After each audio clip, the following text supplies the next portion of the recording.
In Odessa, confrontations between socialist and non-socialist Jewish parties led to physical violence. Jewish nationalists elected U.D. Brutskis, A.M. Goldstein, the Moscow Rabbi Yaakov Mays, V.I. Temkin, D.M. Kogan Bernstein, N.S. Tsiakin, and O. Grusenberg, who was then closed to Zionist circles. David Lvovich was elected on Esser Ferenik list, and the Bundist G.I. Lur was elected on a Menshevik Bund list. The Beryat National Committee had previously been linked to the SR, but ahead of the election relation was broken. Beryat SR were not given prominent places on candidate lists, and the Beryat National Committee ended up contesting on its own. Others, radical Democrats rightists, got some 19,000 votes. Results. National results. No fully complete account of the results of the 1917 election exists, as in several districts the holding of the election or the tallying of votes was interrupted. The numbers in the table below represent accounts from the voting in 70 out of 81 electoral districts, although not all of those districts have complete voting tallies. The tally of elected deputies stems from 74 districts. Sviatitsky and Lenin. There are various different accounts of the election result, with varying numbers. Many accounts on the election result originate from N. V. Sviatitsky's account, who was himself elected as an Esser deputy to the Constituent Assembly. His article was included in the one-year anniversary symposium of the Russian Revolution organized by the Esser Party Moscow, Zemlya I Valia Publishers, 1918. Lenin 1919 describes Sviatitsky's account as extremely interesting. It presented results from 54 electoral districts, covering most of European Russia and Siberia. Notably, it lacked details from the Olonets, Estonian, Kaluga, Bessarabian, Podolsk, Orenburg, Yakutsk Don governorates, as well as Transcaucasus. All in all, Sviatitsky's account includes 36,257,960 votes. According to Lenin, the actual number from said 54 electoral districts was 36,262,560 votes.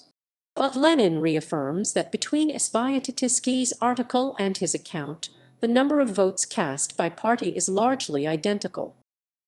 Radkey and Spirin.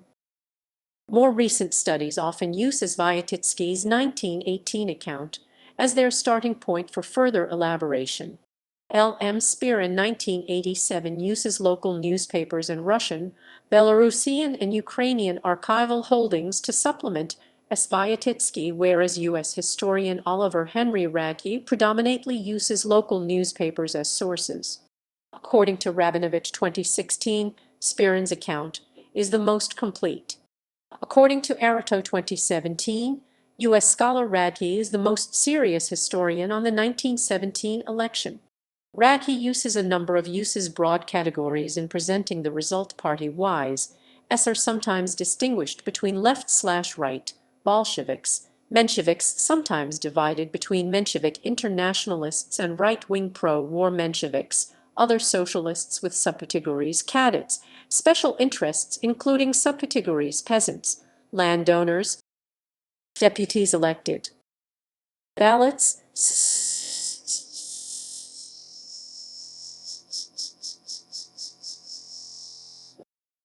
Electoral campaign materials.